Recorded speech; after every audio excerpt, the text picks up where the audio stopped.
Assalamualaikum warahmatullahi wabarakatuh. Jumpa lagi dengan Ngobrol. Para follower, para pemirsa Ngobrol yang dirahmati oleh Allah SWT. Kita akan berbincang-bincang kali ini soal ensiklopedia para ulama. Karena Ngobrol itu kan singkatan dari ngobrol bareng alim ulama. Ini di hadapan kita ada ensiklopedia ulama terpilih Indonesia. Siapa ulama-ulama yang terpilih? Anda bisa melihat, bisa membuka-buka nanti kalau sudah memiliki ensiklopedia. Siapa di belakang ensiklopedia ulama terpilih Indonesia itu? Ada penggagasnya. Saya sapa dulu ya. Assalamualaikum Pak Haji Hartono Limin. Waalaikumsalam, Prof. Baharun. Apa kabar? Sehat walafiat? Alhamdulillah baik. Ya. Ini sebetulnya berita yang terlambat. Sebetulnya sudah hampir 2 tahun ya.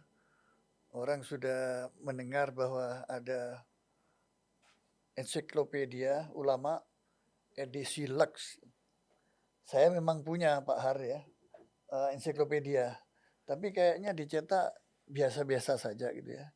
Tidak ada foto ya, dicetak tidak Lux ya. Tapi kontennya itu ulama gitu ya. Malah saya dengar sekarang ini Pak Hartono ya seorang mualaf ya, padahal sudah lama ya, sudah masuk Islam, punya gagasan yang luar biasa.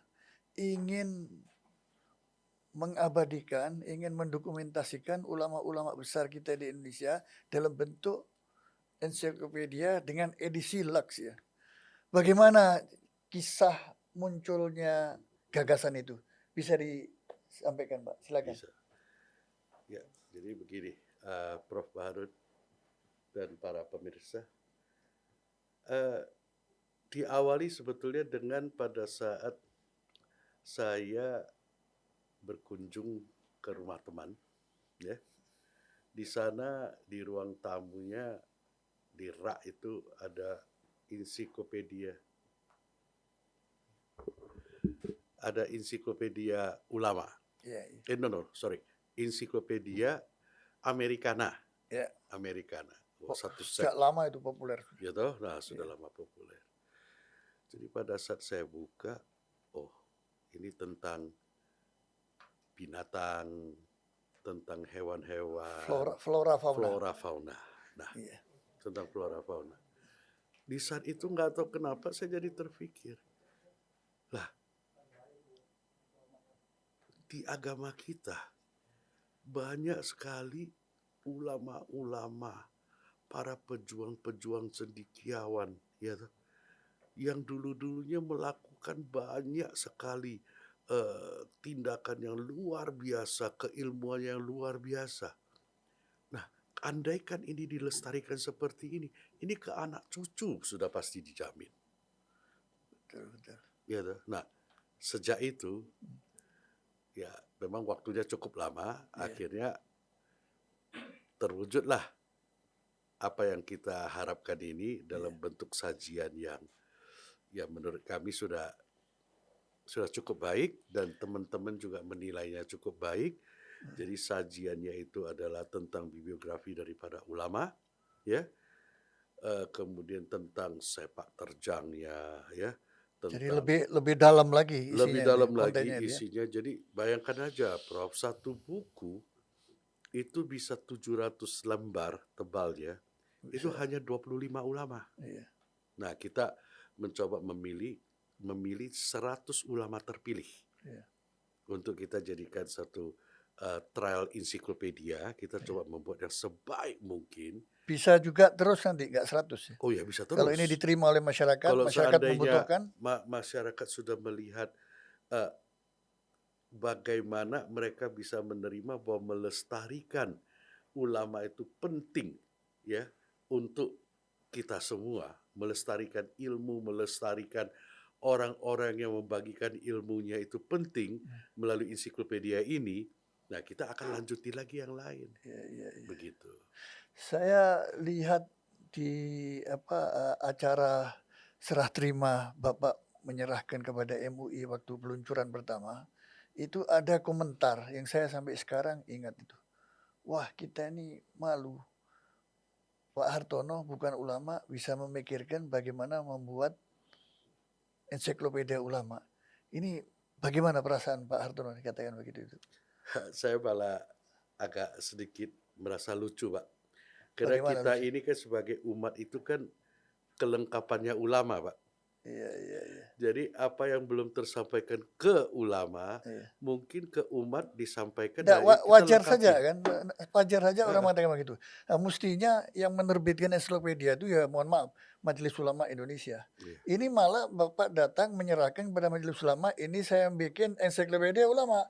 Itu kemudian terbetik apa namanya komentar dari salah satu ulama, dia bilang, "Loh, kita malu ya, mestinya kita ya ulama yang bikin kayak begitu, Majelis Ulama." Gitu. Nah, itu ada perasaan apa Bapak di situ tuh, bangga atau bersyukur atau Tidak, gimana? tidak, Pak. Saya Eh, tidak iya, sama sekali tidak ada perasaan bangga di sana. iya.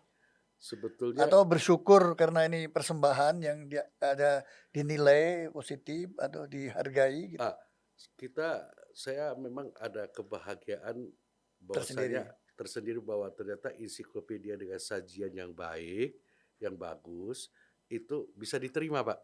Gitu. Mhm, Bisa diterima, ya kita harapkan nanti ke depan akan bisa terpopuler bahwa bukan hanya untuk pemandangan dan flora fauna saja yang perlu satu klaster sendiri mhm.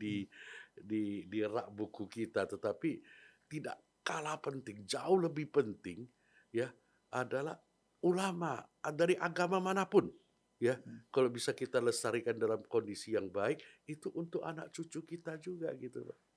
Iya, iya, iya. Iya, Itu tadi saya katakan karena nggak terpikir, Pak. mhm, Orang bikin mendokumentasikan, apalagi, tadi Bapak bilang ya, bahwa cetaknya pun nggak sembarangan kita, karena ini ulama ya, harus dicetak lux dengan kertas yang terbaik, berwarna, dengan kemasan yang seperti ini. Ini kan mewah sekali nih, Pak. iya, Ya ini gimana ini, Pak, ini? Yang membiayai Bapak pribadi ini ya, sementara sementara Bapak sementara pribadi ya. ya, sementara. Nah, tapi nanti kan apabila ini sudah bisa dicetak ulang atau bisa ditambah jumlahnya secara kuantitatif bukan 100 tapi mungkin bisa lebih ya. Ya mungkin bisa Bapak anukan teruskan siapa Oh yang ya, meneruskan dia. betul betul Begitu ya. betul. Jadi selama ini apakah Pak Hartono ini sebelum mendapat inspirasi bikin ensiklopedia ulama ini apakah Pak Hartono dekat dengan ulama? Ulama siapa yang Alhamdulillah, Bapak dekat itu? ya yang saya dekat itu ya dengan guru saya sendiri terutama Iya, siapa guru Habib Bapaknya? Lutfi bin Yahya, Iya, terus siapa lagi, Pak? kemudian, ada Yai Ali dari Mojokerto, Iya, kemudian Abu Yamutadi Dimyati dari dari Banten. itu yang menginspirasi Bapak itu? Betul, Pak, Yang menginspirasi akhirnya kita bikin aja betul seperti ini? betul Iya, betul. Jadi karena ya itulah, jadi ingin mencoba berbuat yang terbaik, Pak, iya. untuk para ulama-ulama. Ada yang bertanya, Pak, ya, sekarang ini orang kan sudah mulai, apa namanya, eee, online semua, Pak, ya. Berita online, buku PDF ya, online sekarang Pak Hartono ya apakah tidak, punya tanggung jawab dan risiko tinggi mencetak buku ya, pada saat orang semua serba serba online ya. Apa sudah memperhitungkan itu, Pak? Ini pelestarian budaya. Iya, Dalam perjalanan kita ada membuat, seminar internasional tentang Imam Al-Ghazali, iya. ya toh, dan kita lakukan di Hotel Borobudur dan Tingkat dihadiri oleh 11 ulama-ulama dari luar negeri.